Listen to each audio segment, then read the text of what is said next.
എത്രയോ ചെറുപ്പക്കാരാണ്, എത്രയോ സഹോദരങ്ങളാണ് തന്റെ പ്രിയപ്പെട്ട മാതാപിതാക്കളെ പരിഗണിക്കുന്നില്ല, മാതാപിതാക്കളെ ശ്രദ്ധിക്കുന്നേയില്ല, മാതാപിതാക്കൾക്ക് വേണ്ടുന്നതാകുന്ന ഖിദ്മത്തുകൾ കൊടുക്കുന്നില്ല. പ്രവാസ ലോകത്തേക്ക് പോകണമെന്ന് ഉമ്മയോട് പലവട്ടം ദുആ ഇറക്കാൻ ആവശ്യപ്പെട്ടപ്പോ പ്രായമുള്ളതാകുന്ന പ്രിയപ്പെട്ട ഉമ്മ സയ്യിദ് ഉസ്താദിന്റെ മക്ബറയിലേക്ക് അരി നേർച്ചയാക്കി, ഭക്ഷണം നേർച്ചയാക്കി, അവരുടെ കയ്യിലുള്ളതാകുന്ന സമ്പത്ത് നേർച്ചയാക്കി യാസീനുകൾ ഓതി ഖത്മുകൾ ഓതിയിട്ട് ഉമ്മ ദുആ ചെയ്യുകയാണ്. അല്ലാഹുവേ പടച്ചറബ്ബേ, ഈ സയ്യിദ് ഉസ്താദിന്റെ ബറക്കത്ത് കൊണ്ട് എന്റെ പ്രിയപ്പെട്ട പൊന്നുമോൻ എത്രയും പെട്ടെന്ന് ഖൈറായ വിസ കിട്ടണേ അല്ലാഹ്, ഖൈറായ ജോലി കിട്ടണേ അല്ലാഹ്. പാതിരാത്രി സമയത്ത് തഹജ്ജുദ് നമസ്കരിച്ചുകൊണ്ട് പൊട്ടിക്കരഞ്ഞുകൊണ്ട് ദുആ ചെയ്യുന്നതാകുന്ന ഉമ്മയുടെ പ്രാർത്ഥനയ്ക്ക് പടച്ചറബ്ബ് ഉത്തരം കൊടുക്കുകയാണ്.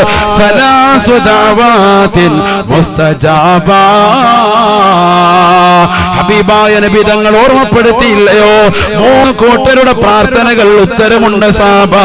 അതിലൊന്ന് ദഅവത്തുൽ വാലിദി അലൽ വലദി, മാതാപിതാക്കൾ മക്കൾക്ക് വേണ്ടി ദുആ ചെയ്യലാണ്, മക്കൾക്ക് വേണ്ടിയുള്ള ദുആ ആണ്. തന്റെ പ്രിയപ്പെട്ട മക്കൾക്ക് വേണ്ടി മാതാപിതാക്കളെ ദുആ ചെയ്യണേ ചെയ്യണേ. പിരാങ്കട്ടയിലുള്ള ഉമ്മ ദുആ ഇറക്കുകയാണ്.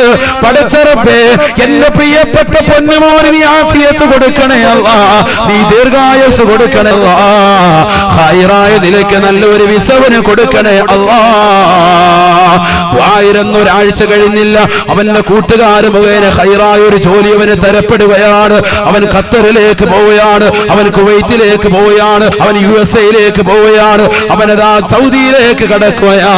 അവന്റെ പ്രിയപ്പെട്ട മാതാപിതാക്കളെ ഒറ്റക്കാക്കിയിട്ട് അവനതാ പ്രവാസ ലോകത്തേക്ക് പോവുകയാണ്.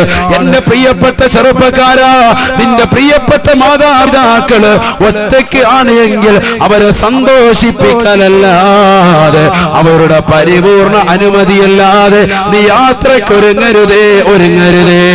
പരിശുദ്ധമാക്കപ്പെട്ടതായ ജിഹാദിന് വേണ്ടി പോലും അല്ലാഹു റസൂൽ അനുവദിച്ചിട്ടില്ല, റസൂലുള്ള അനുവദിച്ചിട്ടില്ല. പോകരുതേ, വരരുതേ, നിങ്ങൾ മാതാപിതാക്കൾക്ക് ഖിദ്മത്തെടുക്കണേ എന്ന് നബിയുനാ റസൂലുള്ളാഹി. മാതാവിന്റെ ദുആ കാരണമായി പ്രവാസ ലോകത്തേക്ക് പോകാൻ കഴിഞ്ഞ സഹോദരൻ 22 വയസ്സുള്ള സഹോദരനാണ്. 3 കൊല്ലം കഴിയുമ്പോൾ തിരിച്ചു വന്നുകൊണ്ട് വിവാഹാലോചന നടത്തുകയാണ്. നല്ല ഒരു തറവാട്ടിൽ നിന്ന് തറവാട്ട് മഹിമയുള്ള പെൺകുട്ടിയെ വിവാഹം കഴിച്ചുകൊണ്ട് അതിലൂടെ ദാമ്പത്യ ജീവിതം നയിച്ചുകൊണ്ട് അവളെ ഗൾഫിലേക്ക് കൊണ്ടുപോവുകയാണ്. അവന്റെ കൂടെ തന്നെ ഫ്ളാറ്റിൽ താമസിപ്പിക്കുകയാണ്. 2 പേർക്കും നല്ല ഒരു റാഹത്താകുന്ന ജീവിതം ഉണ്ടാവുകയാണ്. ഒരു ദിവസം തന്റെ പ്രിയപ്പെട്ട ഉമ്മയെ അവൻ ഫോൺ വിളിച്ചുകൊണ്ട് വിളിക്കുകയാണ്. അല്ലയോ പ്രിയപ്പെട്ട ഉമ്മ, പ്രിയപ്പെട്ട വാപ്പാ, നിങ്ങൾ 2 പേരും സൗദിയിലേക്ക് വരണേ, സൗദിയിലേക്ക് വരണേ. നിങ്ങൾക്ക് 2 പേർക്കും ഇതാ ഒരു വിസ ഞാൻ റെഡിയാക്കിയിരിക്കുകയാണ്. വല്ലാത്ത സന്തോഷത്തോടുകൂടി മാതാവും പിതാവും നാട്ടുകാരോട് യാത്ര പറയുകയാ. ഞങ്ങൾ ഞങ്ങളുടെ മക്കളുടെ സൗകര്യത്തിലേക്ക് പോവുകയാണ്. മകൻ വിളിച്ചിട്ടുണ്ട്, എന്റെ പ്രിയപ്പെട്ട മരുമകളുടെ ചാരത്തേക്ക് ഞാനിതാ പോവുകയാണ്, അവളുടെ കൂടെയാണ് ഇനിയുള്ള കാലഘട്ട ജീവിതമെന്ന് പറഞ്ഞുകൊണ്ട് നാട്ടുകാരോട് യാത്ര പറയുന്നതായ പാവപ്പെട്ട ഉമ്മ അവസാനം ഫ്ലൈറ്റ് കയറി സൗദിയിൽ വന്നുകൊണ്ട് ഫ്ലൈറ്റ് ഇറങ്ങി തൻ ഫ്ലാറ്റിലേക്ക് വന്നുകൊണ്ട് കതക് തുറന്നു നോക്കുമ്പോ അല്ലാ അല്ലാ, തന്റെ മരുമകളാ പരിപൂർണ ഗർഭിണിയാണ്. പരിപൂർണമായ ഗർഭിണിയാകുന്ന പ്രിയപ്പെട്ടതാകുന്ന മരുമകളെ ആയാക്കാൻ വേണ്ടിയായിട്ടാണ് ഒരു വിസ കൊടുത്തിട്ട് പൊന്നുമ്മായോട് പറയുന്നത്, ഉമ്മാ നിങ്ങൾക്കൊരു ഉംറ ഇതാ നൽകുകയാണ്. എന്റെ പ്രിയപ്പെട്ട പൊന്നുമോനെ, എന്ത് അപരാധമാണടാ നീ ചെയ്യുന്ന പൊന്നുമോനെ, എത്ര വലിയ തെറ്റുകുറ്റമാടാ നീ ചെയ്യുന്നത് പൊന്നുമോനെ.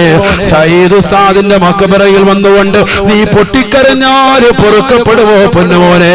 മാലിക് ബിൻ ദീനാറിന്റെ മക്ബറയിൽ വന്നുകൊണ്ട് ഖത്തം തീർത്തിട്ട് ദ്വാരന്നാല് പൊരുത്തപ്പെടുവോ പൊന്നുമോനെ? മാതാപിതാക്കളെ നോവിച്ചുകൊണ്ടെന്തിനാ പൊന്നുമോനെ നിനക്കൊരു ജീവിതം വേണ്ട മോനെ?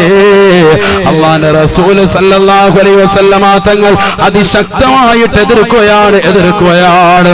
പ്രവാസ ലോകത്തേക്ക് കൊണ്ടുവന്നിട്ട് തന്റെ പ്രിയപ്പെട്ട മകളുടെ, തന്റെ പ്രിയപ്പെട്ട ഭാര്യയുടെ ആയാക്കാൻ വേണ്ടി അവിടെ കൂടുതൽ ചെലവുള്ളതുകൊണ്ട് തന്റെ പ്രിയപ്പെട്ട ഉമ്മയെ കൊണ്ടുവന്നുകൊണ്ട് അവരുടെ പ്രസവാനന്തര ശുശ്രൂഷകൾക്ക് വേണ്ടി നിർത്തുന്നതായ മുസ്ലിം സഹോദരങ്ങൾ ഇന്ന് ഈ കേരളത്തില്ലയോ, കാസർഗോഡില്ലയോ, കാസർഗോഡില്ലയോ? ശ്രദ്ധിക്കണേ സഹോദര, നിന്റെ സമ്പത്ത് മുഴുവൻ തകരാനും നീ ഇല്ലാതാകാനും നീ നശിക്കാനും അത് കാരണമായി തീരുമേ. പൊരുത്തത്തോടുകൂടിയല്ലാതെ അവരെ കൊണ്ടുപോയി നീ ബുദ്ധിമുട്ടിക്കല്ലേ.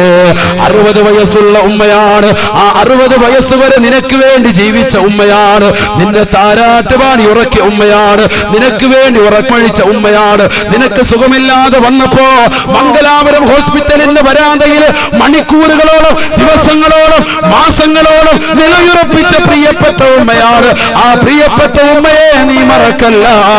നിനക്ക് വേണ്ടി ഒരുപാടുകൾ മക്ബറുകൾ നടത്തിയവരാണ്, നേർച്ച നടത്തിയവരാണ്. നീ നിന്റെ മജ്‌ലിസിൽ പൊട്ടിക്കരഞ്ഞുകൊണ്ട് ദുആ ചെയ്യാൻ ഉസ്താദുമാരോട് ആവശ്യപ്പെട്ടവരാ. ആ പ്രിയപ്പെട്ട മാതാപിതാക്കളെ മറക്കരുതേ, മറക്കരുതേ. ഹബീബായ നബി സല്ലല്ലാഹു അലൈഹി വസല്ലമ തങ്ങളുടെ അടുക്കലേക്ക് ഒരു സഹോദരൻ വരികയാണ്. നബിയോട് പറയുകയാ, ഇന്നി ഉരീദുൽ ഹിജ്റത മഅക യാ റസൂലല്ലാഹ്. നബിയേ, നബിയേ, ഞാൻ അവിടുത്തെയോടൊപ്പം പരിശുദ്ധമാക്കപ്പെട്ട മക്കയിൽ നിന്ന് മദീനയിലേക്ക് പലായനം ചെയ്യാൻ ഞാൻ നിയ്യത്ത് വെക്കുന്നുണ്ട് നബിയേ, ഞാൻ ലക്ഷ്യം വെക്കുന്നുണ്ട് നബിയേ. ഹബീബായ തങ്ങൾ പറഞ്ഞു, നീ ഇന്ന് പോയിട്ട് നാളെ വരിക, ഇന്ന് പോയിട്ട് നാളെ വരണേ എന്ന് പറഞ്ഞുകൊണ്ട് അദ്ദേഹത്തെ പറഞ്ഞേക്കുകയാണ്. മക്കയിൽ മുശ്രിക്കുകളുടെ ശല്യം സഹിക്കവയ്യാതായി അള്ളാന്റെ റസൂൽ സല്ലല്ലാഹു അലൈഹി വസല്ലം തങ്ങളെ രഹസ്യമായിട്ട് അവിടെ നിന്ന് പലായനം ചെയ്യാൻ തീരുമാനമെടുക്കാൻ. അപ്പോൾ ഒരു അനുയായി അറിഞ്ഞു.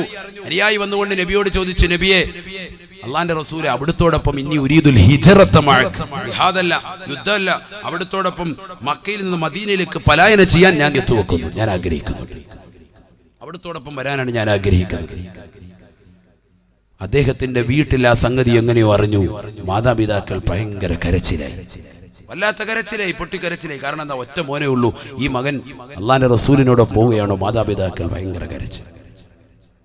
അറഫൻ നബിയു സല്ലല്ലാഹു അലൈഹി വസല്ലമ ദാലിക, അള്ളാന്റെ റസൂൽ അങ്ങോട്ട് അറിഞ്ഞപ്പോ അള്ളാന്റെ റസൂൽ ആ സഹോദരനെ വിളിച്ചുകൊണ്ട് പറയുകയാണ്, എല്ലാ തയ്യാറെടുപ്പും എടുത്തു കൂട്ടുകാരോട്, തന്റെ സുഹൃത്തുക്കളോടൊക്കെ ഞാൻ നബിതങ്ങളോടൊപ്പം യാത്ര പോവുകയാണെന്ന് പറഞ്ഞുകൊണ്ട് തയ്യാറെടുപ്പത്തിരിക്കുന്ന സാബിയോട് റസൂലുള്ള പറയുകയാ, ഇർജിഅ ഫഅളിഹ്കുഹുമാ കമാ അബ്കൈതഹുമാ.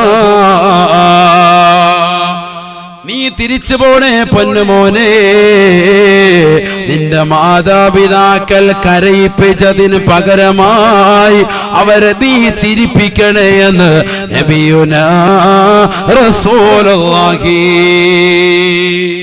എന്നോട് വരണ്ട, എന്റെ കൂടെ നീ വരണ്ട, നീ എവിടെ പോയിന്നോ? പാപ്പാടെ ഉമ്മാടെ കൂടെ നിന്നു. ആര് പറയാ? നബിയുനാ റസൂലുള്ളാഹി. മാതാപിതാക്കളെ എങ്ങനെ കരയിപ്പിച്ചോ അതേപോലെ ചിരിപ്പിച്ചിട്ടു വാ. ആര് പറയും? നബിയുനാ റസൂലുള്ളാഹി. അവരെ സന്തോഷിപ്പിക്ക്, അവരെ സന്തോഷിപ്പിക്ക് മുഹമ്മദ് റസൂലുള്ളാഹി. ഈ ഭൂമുഖത്ത് മനുഷ്യൻ നോക്കിയിരിക്കൽ കൂലിയുണ്ടെന്ന് പഠിപ്പിച്ചതാകുന്ന വസ്തു അള്ളാന്റെ റസൂൽ ഒന്നാമതായി പറഞ്ഞത് ഉമ്മയുടെ മുഖമാണ്, ഉമ്മയുടെ മുഖമാണ്. അള്ളാഹു തൗഫീഖ് നൽകട്ടെ. ഉമ്മാടെ മുഖത്ത് നോക്കിയിരിക്കൽ കൂലിയുണ്ടെന്ന് പഠിപ്പിച്ച മതത്തിന്റെ അനുയായികളാകുന്നു നമ്മൾ. ആ ഉമ്മയെ കൊണ്ടുപോയി വൃദ്ധസദനത്തിൽ വലിച്ചെറിയോ? അള്ളാഹു കാത്തിരക്ഷിക്കട്ടെ. പൈസ കൂടുമ്പോ റബ്ബിനെ മറക്കുന്നു, പാപ്പായെ മറക്കുന്നു, ഉമ്മായെ മറക്കുന്നു. പ്രവാസ ലോകത്തുള്ള സഹോദരങ്ങൾ 20 കൊല്ലം 30 കൊല്ലം ഒക്കെ കഴിയുന്ന സഹോദരങ്ങൾ, എല്ലാവരുടെയും കാര്യമല്ല, ഒരുപാട് ആളുകളുണ്ട് സ്വന്തം മാതാപിതാക്കളെ നെഞ്ചോട് ചേർത്തതാകുന്ന ആളുകൾ. അള്ളാഹു തൗഫീഖ് തരട്ടെ. ആ മക്കളെ അള്ളാഹു സ്വീകരിക്കുമാറാവട്ടെ, അള്ളാഹു കബൂലാക്കുമാറാവട്ടെ. ഞാൻ അവരെ കുറിച്ചല്ല പറയുന്നത്. എന്നാൽ ചില ആളുകളുണ്ട് സ്വന്തം മാതാപിതാക്കളെ ശ്രദ്ധിക്കാത്തവർ, മാതാപിതാക്കളെ ഗൗനിക്കാത്തവർ, ആ മാതാപിതാക്കൾക്ക് വേണ്ടുന്നതാകുന്ന സേവനങ്ങൾ കൊടുക്കാത്തവർ, അവർക്ക് ഖിദ്മത്തെടുക്കുന്നതിൽ അവഗണന വെക്കുന്നവർ. അള്ളാഹു അതിനെ തൊട്ട് നമ്മളെ കാത്തിരക്ഷിക്കുമാറാവട്ടെ. അതിൽ നിന്ന് വ്യതിരക്തമായിട്ട് എത്രയോ സഹോദരങ്ങളുണ്ട്, സഹോദരിമാരുണ്ട്. എവിടെ പോയാലും ഉമ്മയുടെ കാര്യം ചോദിക്കുക, ഡെയിലി ഉമ്മയെ ഫോൺ വിളിക്കുക.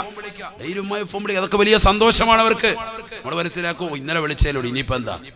ഗൾഫിലുള്ള സഹോദരങ്ങൾ ആഴ്ചയിലെങ്കിലും നിർബന്ധമായിട്ടും സ്വന്തം മാതാപിതാക്കളെ ഫോൺ വിളിച്ചിട്ട് അവരുടെ വിവരങ്ങൾ അന്വേഷിക്കണം. അത് വാപ്പാക്കുമ്മാക്കും വലിയ സന്തോഷമുള്ള സംഗതിയാണ്, വലിയ സന്തോഷമാണ്, റാഹത്താണ്.